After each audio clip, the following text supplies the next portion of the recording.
for exactly like articles like this.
I'm sure there's 1,000 more reasons. Revenue Cat having an app that has millions of users and generates millions in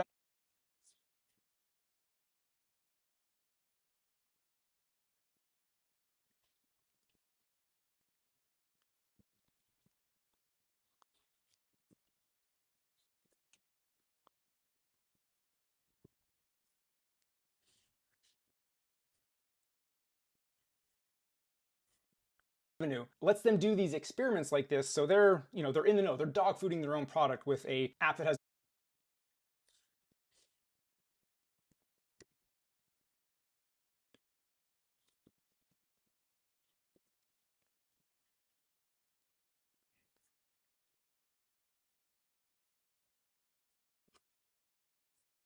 millions of users, right? So it's very valuable. So they were able to run this test on web checkout with their app, and here are the results.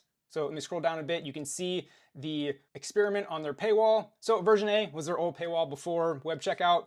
Version B is the same thing. They just built it with their new paywalls tool. Version C is where they added you see the orange button. It says try for free and save 30%. So if they don't hit this button, they just hit the try for free button. They go through the old school in-app purchase flow, Apple Pay, all that stuff. If they hit try for free and save 30%, it sends them to the web checkout. And then D was just web checkout only, just completely bypassing in-app purchases. And this article goes through all the numbers, all the details.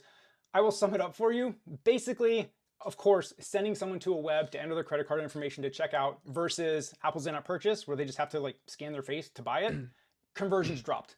That's like a no duh. But there's some evidence that maybe someone that bought on the web, their whole lifetime value, maybe they renew more, is higher. Of course, the answer is going to be it depends. This is just a great case study, not like the end-all be-all rule. And of course, web checkout isn't going to make sense for, I would argue, most apps. So if you think your app is a good candidate for web checkout, I would deep dive into this article, read all the details, see how it applies to your app. But I bet for most of us, just sticking with in-app purchase is going to be the way to go. And I'm going to scroll down to the conclusion to basically sum this all up. But like I said, they go through all kinds of stats and numbers. So like I said, if you do think you're a candidate for web checkout and it might work for you, definitely do a deep dive into this. But the summary again here, and oh yeah, if you want it in podcast form, YouTube video form, check out this video. There's another video here by David Barnard, talks about the results. So if you don't want to read an article, you want to listen to David talk to you and show you some stuff, that's the way to go. But here's the conclusion. Web flows do not deliver a conversion boost. They significantly hurt initial conversion. I think that's what everyone thought. Again, going to a separate website, entering your credit card, that's going to drop conversions, of course. They could have a higher lifetime value in the long term. Again, that's going to depend on your app. Revenue per user was lower with web only. The dual option, offering IAP and web, like giving the user the option to do it, it captured some of the upside without totally imploding conversions, right? Because the people that didn't want to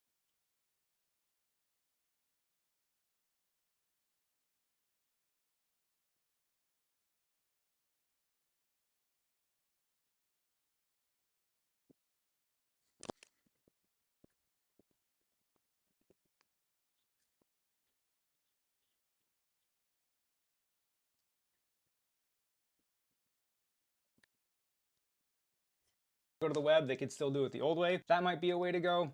But again, at the end of the day, here's what I think really sums it up. If you're a larger developer paying the full 30%, meaning you're not in Apple's small developer program, meaning your app's making more than $1 million a year, and your app and your monetization strategy is a good candidate for web checkout, then it's like worth looking into and worth experimenting with. It might not be the right way to go, but it's at least worth the experiment. If you're a developer on the small business program where Apple's only taking 15%, it's almost certainly that just sticking with the way it's always been with in-app purchases is going to be the better way to go.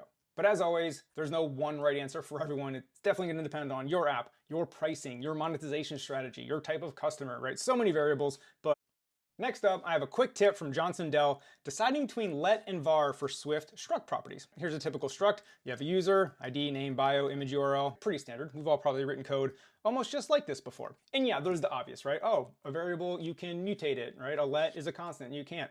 Yes, but there's a nice little extra bonus that comes whether you use let or var with a struct with the member-wise initializer. This is the automatic initializer you get with a struct. So if you declare everything as a let, just like this, well now, when you initialize a user, like it is down here, you have to feed in a value for every single property. You can't have an optional parameter. However, if this image URL, which is an optional URL, was a var and you gave it a default value of nil, which means you say var image URL of type URL question mark equals nil, well, now it has a default value. So now it will show up in Xcode as a dimmed out italicized parameter, right? We've probably seen these before. That means it's an optional parameter. So that means if you don't use that parameter, it will use the default value, in this case, nil. Now, the benefit of this is it greatly cleans up your initializers. If you have a few properties on here that, most of the time you're not gonna have an image URL for some reason, or maybe most of the time you're not gonna have a bio, that kind of doesn't make sense in this example, but a lot of times there's properties that most of the time you're not gonna have, and you can give a default value. And again, that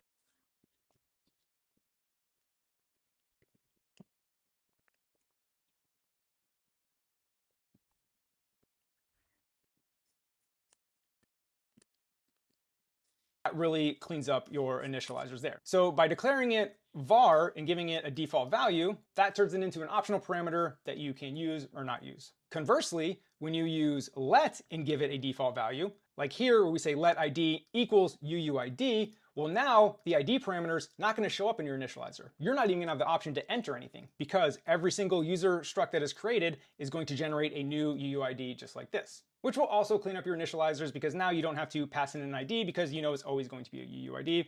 But again, now you don't even have the option to pass one in. So if for some reason you would ever need the option to pass one in, this is not going to work. And I wanted to share this article giving that little tip on the differences between using a let or a var in a struct and how that affects your initializer. Next up, we have an article from Jacob Bartlett. Always love his articles. Advanced Swift concurrency, async stream. I love the opening of this because I felt it. There's a lot to understand in Swift concurrency. It's a huge topic. But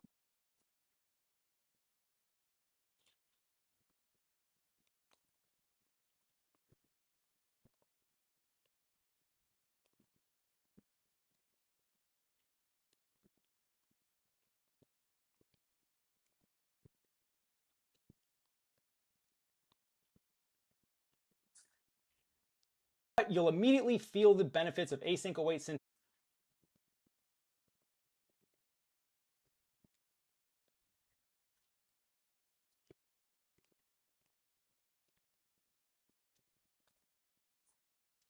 to squash your nested maze of completion blocks down to linear, readable APIs across your entire codebase. If you've ever had to refactor the old closure-based network calls down to the nice async await network calls, oh, so satisfying. It's so much better. But anyway, with so many language features to come to grips with, you might have never applied powerful advanced tools like async stream. So basically what this article is a tutorial on async stream. If you're not familiar with what async stream is, it allows you to basically receive a stream of values over time. The three examples he's going to go through are downloading files over a network, right? You're getting data over time, so you can show a progress bar. Location streaming with core location. As the user is moving around, core location is constantly streaming the updated location to you, so you can display that in your UI. And same thing with performance measurements with CA display link. And the article is basically a tutorial on async stream. I'm not going to go through the whole tutorial and teach you all about async stream. That's not what this show is. This show is about pointing you to articles for you to go explore deeper, but that is the big picture with async stream. Again, I'm going to get down to the download completion, right? We've all seen this, download complete. Well, this is async stream, receiving a stream of values over time to update the progress bar and update this percentage complete. And to give you a sneak peek of how this works here, You can see we have a state variable called progress. It's a double zero. And in the task of a view, you do for try await percentage in download API.download stream. This is streaming download percentages where you're setting whatever percentage you get equal to progress. And because progress is a state variable, now whatever UI you have attached to this progress state variable will update in real time. So as values stream in this for try or wait loop, your UI will update, and that's how you get this effect right here of the progress bar going, the download percentages completing. That is how you move the compass as core location gives you new location. There you go. Whether you're facing north, south, east, west, you're updating your UI as the new values are coming in. So again, that is async stream. Super powerful tool, and this article is basically a tutorial on it. So if you think you need something like this in your app, here you go. And finally, we have making your iOS app more accessible with dynamic type. And I wanted to share this because I disagree with this article. They do a great job showcasing how most apps are unsupported, but there's one key thing that I disagree with that I'll get to here in a second. But basically, dynamic type, if you're not familiar, it's that extra large font you have in an app for people that are, struggle to see. And the first type of app is unsupported. Here's an app, no matter what dynamic type size you have, it's always gonna look the same. Basically, the font size is hard-coded. So this is what I recommend starting with. Let me actually come back to that because I think I have a difference of opinion from most of the community. But here is what it looks like supported but broken. But basically, this means you used font.title in SwiftUI, font.callout, font.footnote, font.caption, right? You're using SwiftUI's built-in font sizes. And yes, that will support dynamic type. But as you can see, your layout's all screwed. Like this is broken, as we said, it's supported but broken. I would argue this is way worse than this, not supporting it at all. So that's why I recommend if you're just starting out, like go with not supporting it at all versus this, because this is unusable. And then the final example is fully supported, food noms. This means your UI adapts to the super large text and it is very usable and looks decent even with the largest of text sizes. Talks about fixing it. A lot of times putting things in a scroll view where you didn't think you needed a scroll view is a good solution because like, look, when the text gets this big, it's not gonna fit on all one screen. So you gotta put it in a scroll view so the user can scroll. That's a very common fix. Changing things from an H stack to a V stack because there's not enough space is another common fix. There's that view that fits. So there are a few things you can do to knock out a vast majority of the issues, but the rant I wanna go on, and the reason I wanted to share this article is supporting dynamic type fully in your app is a huge lift. And I just want to point this out because a lot of people say like, you need to have accessibility from day one. Like accessibility is the MVP. And I just disagree with that if you're like an indie developer or a super small team. Now, of course, if you're a large team and you have someone that can devote most of their time to accessibility, hell yeah, this should be in there from day one. But as an indie developer or a small team, you got to make trade-offs. And supporting dynamic type is a ridiculous amount of work if your app screens are even remotely complex. Because if we go back to that unsupported here, like look at this UI. You have to adjust every aspect of your UI, and this is just one screen. And if your app has 2 screens, sure, not too bad. If your app has 100 screens, this is a heavy lift. What about if you're supporting landscape as well? Now you got basically double the work there. And my other reason for not doing this right away and waiting for your app to mature a little bit is because you guys all probably know if you've built a version 1 of your app or the MVP, so much is going to change over the next few updates. Maybe screens completely go away, or maybe you redesign a screen. Like until your app matures a little bit and you kind of get out of this baby phase where everything is changing constantly, I believe this is a waste of time. You're going to spend so much time adopting this to dynamic type only to completely redesign it or change it. So I'm not saying dynamic type is not important. I'm saying don't worry about it day one. Again, especially for indie devs, small teams. Let your app screens mature a little bit before adopting this because it is a ton of work. I may get some pushback from that. I know a lot of people believe accessibility from day one. I just think as a small team, indie dev, you have to make trade-offs. Yes, that is a beautiful idea. Accessibility from day one. Of course, it's easy to get behind. In reality, when you're trying to launch a product and make an income, that just might not be a reality. And again, especially when the app is changing so much in those early days. Now, I do want to say that's just dynamic type, but I do want to point out that's not all accessibility. I do believe voiceover support, you can take a day and add voiceover support and get like 80% of the way there with probably just one day in your app. So it's like the 80-20 principle, right? You may not have a perfect voiceover app, but if you spend a day on it, you can get your app most of the way there. I don't think that's the case with dynamic type. I guess you could do it screen by screen, little by little. Maybe if your setting screen isn't going to get redesigned, sure. But yeah, anyway, that was my rant on the dynamic type. The reason I wanted to go on this rant because I read this line. I was like, oh, this article is great. This article is great. And then this line down here, right here, do it from the start. I could have avoided all this work by just making these screens properly support dynamic type from the beginning. It takes about 10% more work to do this from the start. Hard disagree. That really undersells it. Again, maybe if you have a super simple screen, that's true. But if you have a complex app with 50, 60 screens, that is not true. And if you're supporting landscape, now you got to do dynamic type in landscape as well. Like, it is 10% more work is vastly underselling it. So I just wanted to say this is a great article as far as how to fix it and the problems. Definitely describes that, but disagree with this. And I just want to let you guys know that fully supporting dynamic type is a super heavy lift. Don't get it twisted. All right, if you're here staying up to date with the latest and greatest in Swift news, I know you're building awesome apps, and I think it's a great idea to have a website to show off your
welcome back everyone.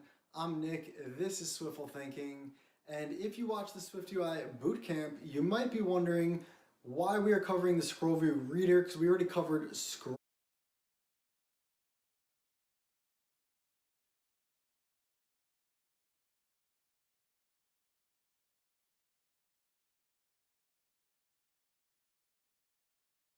views. Isn't it the same thing? But it is not.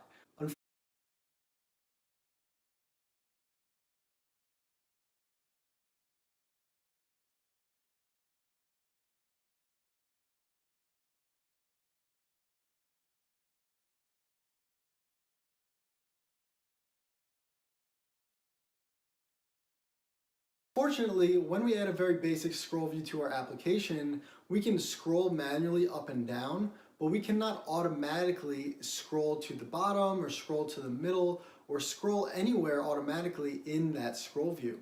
So in this video, we're going to look at adding the scroll view reader to our application so that we can add features to automatically scroll to the bottom of our scroll view or to any certain point in our scroll view that we want to.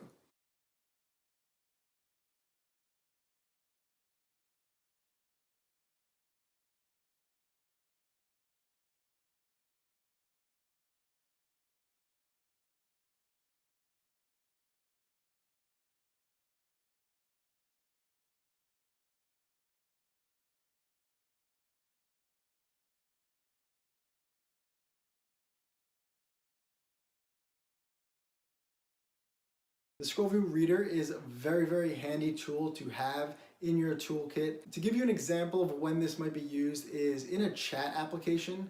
When you have all of your chat messages in a scroll view, you probably want to start that screen at the bottom of the chat because the bottom of the chat is usually the most recent text. Whereas if we didn't scroll to the bottom, it would start at the top. That would be the older conversation and that wouldn't be a good user experience. So the scroll view reader is actually pretty easy to implement. I'm going to walk you guys through it now. Let's go take a look. I'm back in our Xcode project, and let's right click the navigator as we always do, create a new file for this video. It's going to be a SwiftUI view. And let's call this Scroll View Reader Bootcamp. Go ahead and click Create. Click Resume on the canvas. Once you're inside, let's get ready to get coding.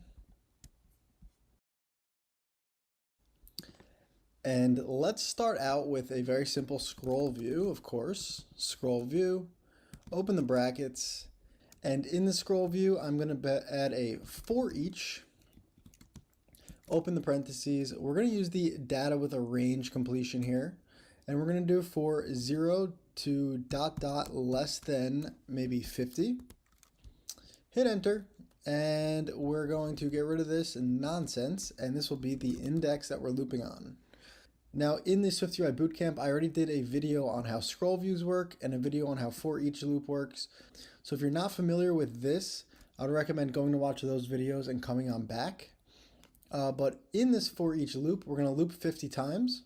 And we're going to create a text, and the text is going to say, this is item number, and then backslash, open and close parentheses, index.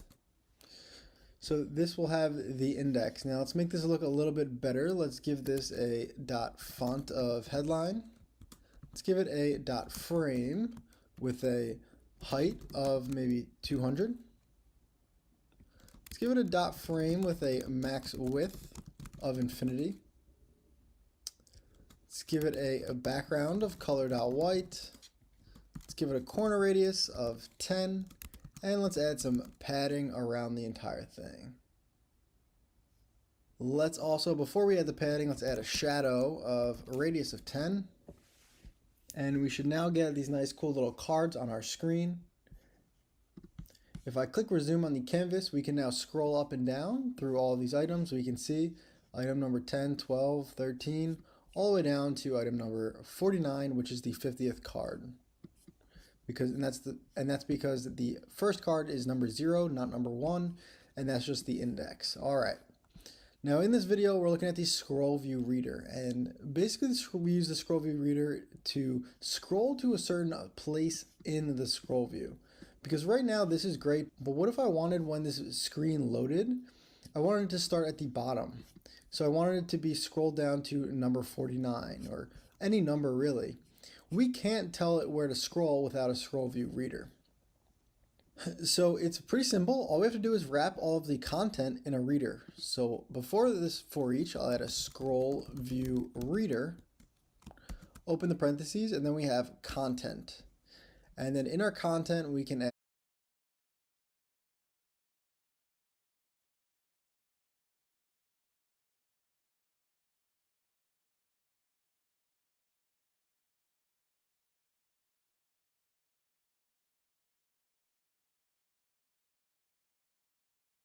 So before this for each, I'll add a scroll view reader, open the parentheses, and then we have content. And then in our content, we can add the placeholder. Now, just like a lot of things in SwiftUI, I don't like this extra content closure here. So I'm just going to instead type scroll view reader, open the brackets, and type proxy in, press enter. So this section of code and this section of code are basically the same thing, just without this word content. So I'm just going to delete this, and we're going to use this proxy. I'm going to put the for each statement inside the scroll view reader. All right, so now we have access to this proxy, and this proxy is basically reading the size of the scroll view, so it knows where each of these items are.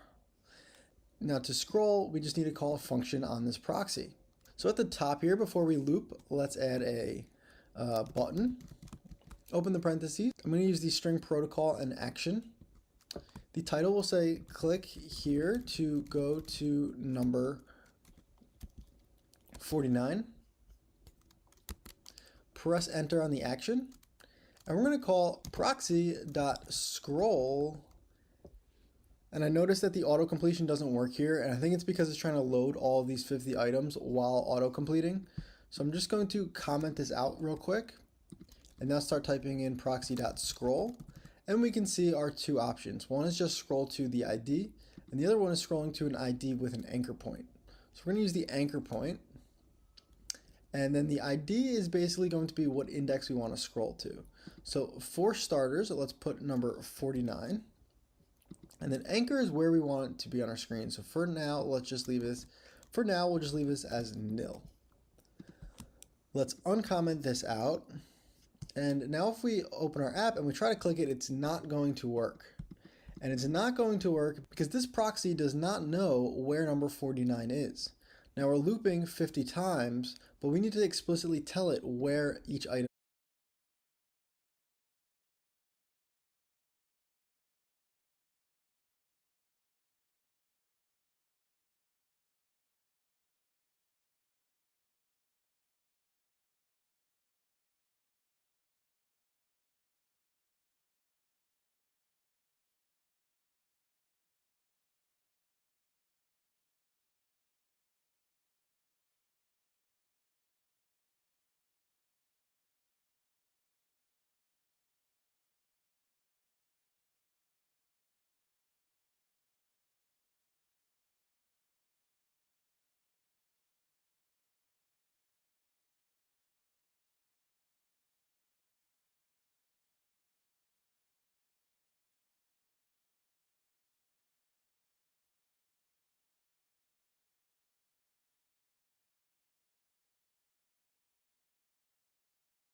is.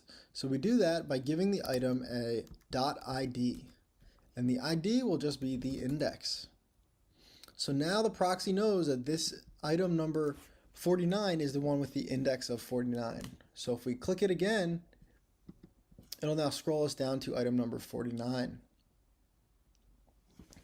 Now let's change this to item number maybe 30. I'll change this to 30 as well. And then we'll play with the anchor point. So let's set it equal to top. I'll restart this, and when I go to number 30 now, the number 30 is at the top. If I had set it to center, we did it again, 30 is right in the center. So this is very handy. And of course we can do the bottom, and it goes to the bottom. And now you're probably noticing that it's jumping to number 30. It's not scrolling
like it naturally would.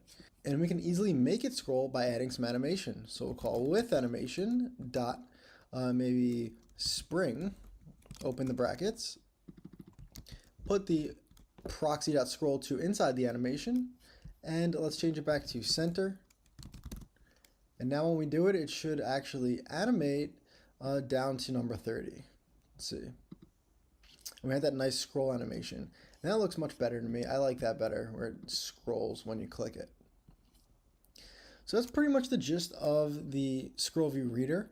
But let's take this one step further, because a lot of times you're not going to have this button inside of the scroll view reader, right? Because right now we have access to this proxy because we're inside this scroll view reader. But in many apps, a lot of cases, the button is going to be outside the scroll view. So let's update for that now. All right, so we're going to take the scroll view and we're going to put it into a VStack. So I'm going to hold the command button, click on scroll view, embed in VStack. Then at the top of the VStack, outside the scroll view, we're going to add a text field. Open the parentheses. We're going to use the string protocol and binding approach. The title will be enter a number here, ... And then, of course, the text field, we need to bind it to a string. So at the top, we'll do @state_var text field text of type string equals blank string. We'll bind it with the money sign text field text. Let's click try again to get that text field on the text, and then let's add a little bit of formatting. Let's give it a frame with a height of 55.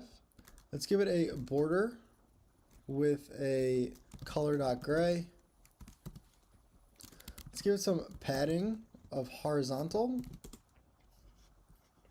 I'm not trying to make this look good, I just want to do it so that we can see it. And the last thing on this text field, we're going to add a .keyboard type, and we're going to use the .number pad. This way, if someone opens this on our app, it's only going to allow them to enter numbers into the text field, because we want to enter in a number here on what number we want to go to, just for this example at least.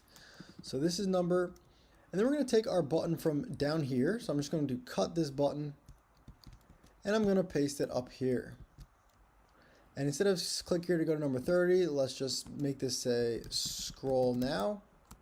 And now we have the issue, of course, that we do not have access to this proxy when we're outside the scroll view reader. So what we're going to do is create a variable at the top that will reference where we want to scroll to. So we'll say @state_var scroll to index of type int, and we'll set it equal to 0.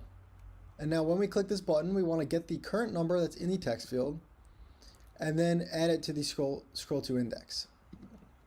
And we're going to say let index equals text field text. Now we need this to be a number. Even though it's a string, we need it to be an integer. So right now this is just a string, but let's make it an integer by just wrapping it with the int, open and close parentheses. And if I hold the option button and click on the index, we can see that it is an optional integer, because there is a theoretical chance that it tries to unwrap this string into an integer and it can't. And if it can't, this would be nil. So we just want to make sure that this is actually valid. So we're going to use an if let statement, open the brackets. And then if we do get this index, we're going to set the scroll to index equal to the index. And we can get rid of this for a second. So now we're setting our scroll to index. But of course, we need to tell the scroll view reader to actually scroll when this index is changed. And there's a handy modifier that we can use. So on the bottom of this for each, I'm going to add .onChange. And this adds a modifier for the view that fires when a specific value changes. So click enter here, and what value are we watching the change of? And that's going to be this scroll to index at the top. So down here we're changing it, then this is the variable that is changing. So this will be the scroll to index, and then we can perform, and this is the new value of the scroll view index. So we're going to use this value to call the proxy. So we're going to say proxy dot scroll to, and we'll add in the value, and the anchor we'll just put as nil for now. All right, so now anytime the scroll to index changes, this will automatically scroll the proxy to that new value. Let's click try again one more time. I'm going to zoom out so we can see the code a little better. And let's see if it works. And right now there's nothing in here, so if I click scroll now, it's not going to do anything. But if I put in a number, maybe 32, scroll now, it's on 32. And actually I want it to be animated, so let's add some with animation dot spring, open brackets, and then put the proxy dot scroll inside. Let's do it again, maybe number 13, scroll now, we go to number 13. Let's set the anchor at the top because that looks a little more natural. Let's go to number 40, scrolling to number 40, 45, down to 45, go back to number 30, and now you guys can see how the scroll view reader works. And again, if we try to add in something here that is not a number, so just letters here, and we try to scroll, this if-let statement will fail, so it will not have a crash, it just won't scroll, which is perfect. And if we add a number that's outside of our range, like 4,000, it's not going to scroll because there is no item with the ID of 4,000. So the scroll view reader is smart and also safe, which is really helpful. Now in your actual app, you probably won't have this for each of 0 to 50. Instead, you'll be looping on some actual data. So all you would need to do is set the ID equal to the index of each item inside your data set. And I would say the most common use case for the scroll view reader is to be able to scroll to the bottom. Because like in a chat app, when that chat opens, you want it to be at the bottom. You don't want it to be at the start of the conversation. You want to be at the most recent part of the conversation. So in that case, you would just set the scroll view to the index of the last item in your data array. Alright guys, hope you enjoyed this video. You're now experts on the scroll view reader. As always, I'm Nick, this is Swiftful Thinking, and I'll What is up, everyone? We're going to look at the geometry reader. Now the geometry reader is a little hard to use if you've ever tried to use it before, but it is super useful and so extremely handy to any SwiftUI developer. So by using the geometry reader, we can basically get the exact size and location of objects on the screen. So when we're developing SwiftUI applications, most of the time we're not worried about the exact location of an item on the screen because we're using spacers and H-stacks and we're pushing items all different directions. But sometimes when you're building complex applications, you do want to make sure certain things are specific sizes or maybe specific locations on your app. And to do that, we can use the geometry reader. Now there are so many use cases for the geometry reader, and I can't cover them all in this quick intro video, but we are going to look at using a geometry reader with a scroll view so that we can add animations into our app when items are scrolling onto or off of our screen. And I think from that use case, you'll begin to see how powerful this geometry reader really could be. One final thing I want to mention before we get into this is that I found that the geometry reader does get a little expensive when you're using a lot of geometry readers on the screen at one time. So I've run into cases where we had so many geometry readers that it starts to slow down the UI a little bit. And for that reason, I would definitely recommend always trying to build your screens without using a geometry reader. And if you can't, if you need a geometry reader, then go ahead and add one. Because I've found that a lot of beginner developers end up using the geometry reader really often because it is super handy, but they use it a lot of places when they don't really need to. So my quick recommendation is try not to use it, but there are cases where you definitely need it, and then go ahead and use it. In this video, we're going to quickly look at some of those cases on when you might need it, when you might not need it. This video is going to be a lot of fun, but it is going to be a little hard, so I recommend grabbing a coffee if you don't have one, and let's get coding. Welcome back everyone. In this video we are doing the geometry reader, so let's right click on the navigator, create a new file. It's going to be a SwiftUI view, and as we always do, let's call it by the name of what we're going to do. So geometry reader bootcamp. Go ahead and click create. Click resume on the canvas, and let's get set up here. And we're going to start out real basic. I'm going to add an H stack to the screen. I'm going to add a rectangle with a dot fill of color.red. Then I add another rectangle with a dot fill of color.blue. Okay, let's remove the spacing in between them. So this H stack, let's add spacing and make sure it's 0 instead of the default amount. And let's put ignores safe area on the entire H stack so that it goes to the edge of the screen. Now it's super convenient that Swift will automatically resize our objects for us. So right now we have 2 rectangles in a single H stack, and SwiftUI has automatically made both of those rectangles the same size. So that's super convenient if we wanted them to be the exact same size. But what if we wanted one of these rectangles, like the red rectangle, to be 2/3 of the screen and the blue to be only 1/3?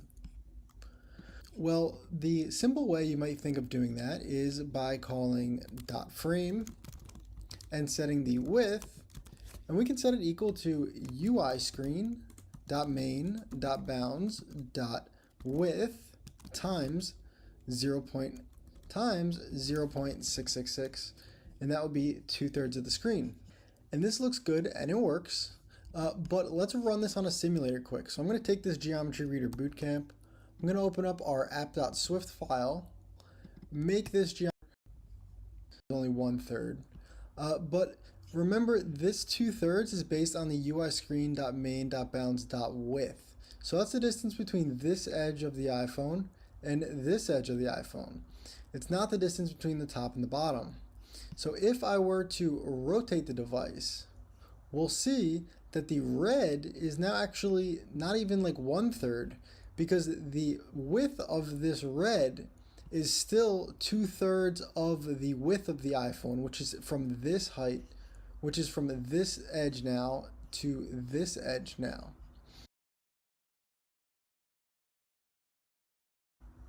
So the width stayed the same when we rotated it, so it stayed exactly this many pixels. But we wanted it to actually be just 2/3 of the current screen's width, not the width of the iPhone. Unfortunately, when we call this UI screen.main.bounds.width, it is not adaptive to the device rotation. So if we rotate the device, as you saw, it didn't work. Well, this is where the Geometry Reader comes in, and the Geometry Reader is just basically going to give us the height and width of the current content on the current device in the current landscape or portrait mode. So back in our code, outside of this H stack, I'm going to add a Geometry Reader, open the parentheses, and we use the content. And just like the scroll view reader, I don't like this extra content word here. So we're going to instead just do Geometry Reader, open the brackets, geometry in. All right, so we can get rid of this first version. Now let's put our H stack in the Geometry Reader.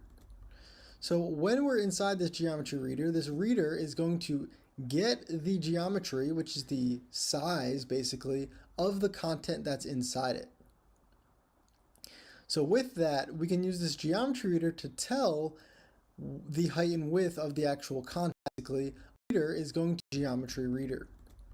So when we're inside this Geometry Reader, this reader is going to get the geometry, which is the size basically of the content that's inside it. So with that, we can use this Geometry Reader to tell the height and width of the actual content. So instead of calling UI screen.main.bounds, we will call geometry.size.width. So the geometry now is going to change when our device orientation changes. So click run on the preview one more time. And now we have the red is 2/3 of the screen, and if I rotate it, the red is still 2/3 of the screen. That's because the geometry in the Geometry Reader updated to our current device settings, which is now in landscape mode. So this is where the Geometry Reader comes in, when you really need to know the exact geometry of the area that you're working inside. So this is obviously great if our device rotates, and if your device is rotating from landscape to vertical, Geometry Reader is going to come in handy. But if your device is just available in portrait mode, then I would use the UI screen.main.bounds, because what I've come to find is that the Geometry Reader is very expensive. It costs a lot of computing power to use. And if you put too many Geometry Readers and the Geometry Readers are doing a lot of tasks on the screen, I've noticed that sometimes it will slow down the app just slightly. So personally, my recommendation is to always create your screen without the geometry reader first and try to get it to do exactly what you want it to do. And if you can't do it without a geometry reader, then go ahead and add one. But I would recommend trying to find other solutions before forcing to use one if possible. But anyway, that's enough of my spiel. Let's now play around with this geometry reader a little bit, because one of the other cool things we can do in a geometry reader is get the exact location of an object inside the geometry. So let's do a quick example here. I'm going to jump back into Xcode. Let's click resume on the canvas. We are going to start fresh, so I'm going to comment this out. And let's add a scroll view in here. Open the parentheses. I'm going to use the completion, and we're going to make this a horizontal scroll view because we never use horizontal scroll views. Shows indicators will be false. And then for the content, let's add an H stack. Open the brackets. And let's do for each, open the parentheses. There we go. Let's do the data and range. So we'll do 0 ... less than 20 maybe. For the content, we'll hit enter. We'll get rid of this and just make this the index.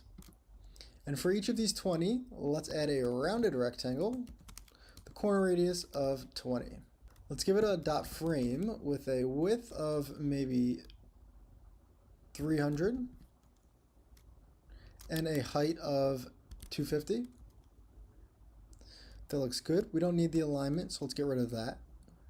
And let's add a little bit of padding between each of them, so let's just add padding around that. Alright, so now let's press play on the simulator, and we have our scroll view.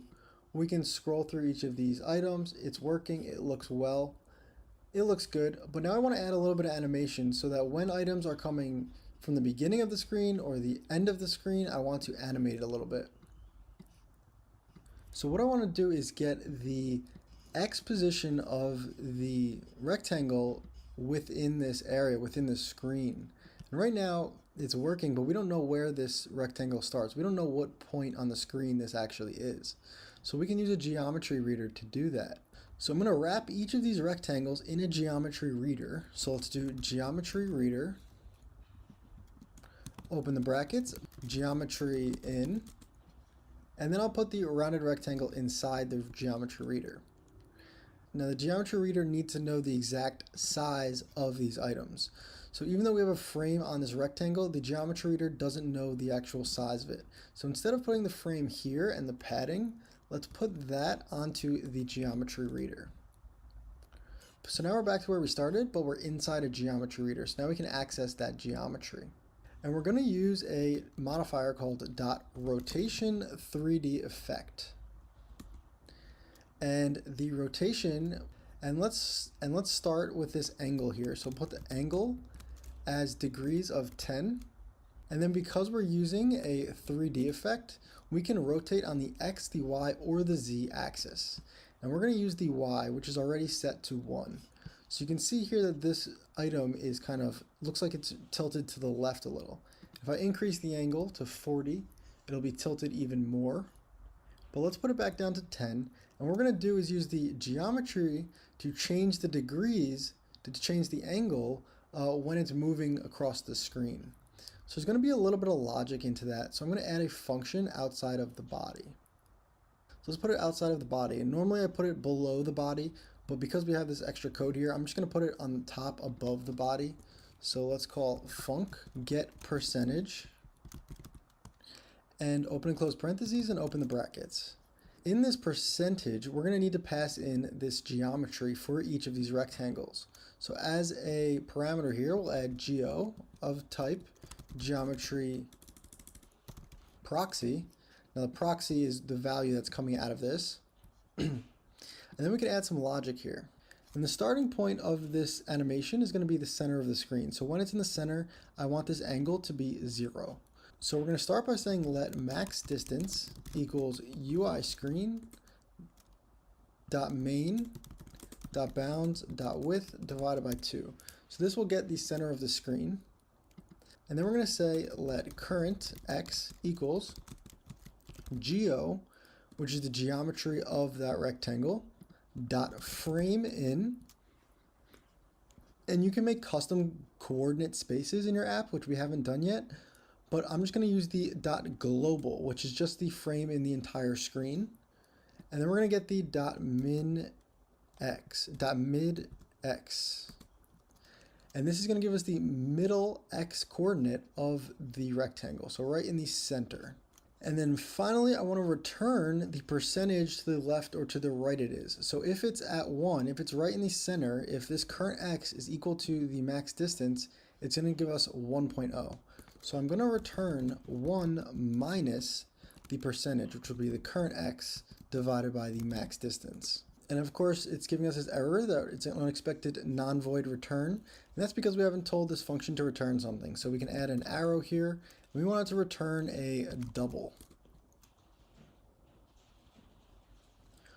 We're then going to need to convert this CG float into a double, which it's giving us a fix for already. So let's just click fix, and it adds the double word and then wraps it in parentheses. And now we're getting the percentage to the left or to the right of the center that the item is. So in this degrees, let's call get percentage, pass in our geometry, and then multiply the percentage times an angle. So let's do 10. Click resume on the canvas. And now it looks like it is working, but the angle is too low. So let's change this angle to maybe 40. Let's try it again. And as we scroll, our items are now, looks like they're rotating in from the right side and rotating out to the left side. So we have this really cool effect by using the geometry reader, because the geometry reader is telling us where each of these items are within the global coordinates. And I'm not going to do it, but you can also use this geometry reader on a vertical scroll view if you wanted to animate maybe the items coming onto the top of the screen, or maybe animate their opacity, and then also leaving the screen down at the bottom. But the concept is the exact same. You basically just need to use the .frameIn function to get the location of your object within the coordinate space, and then using that location, you can add a bunch of really cool animations. Alright everyone, that's it for this video. There's a lot more that we can do with the geometry reader that I'm not going to cover right now, but we're going to start using this in some projects going forward. So I wanted to introduce you guys to the basics here. The geometry reader is super powerful, super useful, so definitely get comfortable using it. And as I mentioned before, I would definitely recommend trying to not use the geometry reader unless you absolutely have to, because it is expensive. It does cost a lot of computing power to put into your apps, and it can, in cases, slow down your apps if you have like a lot of logic that is using the geometry. All right, thank you.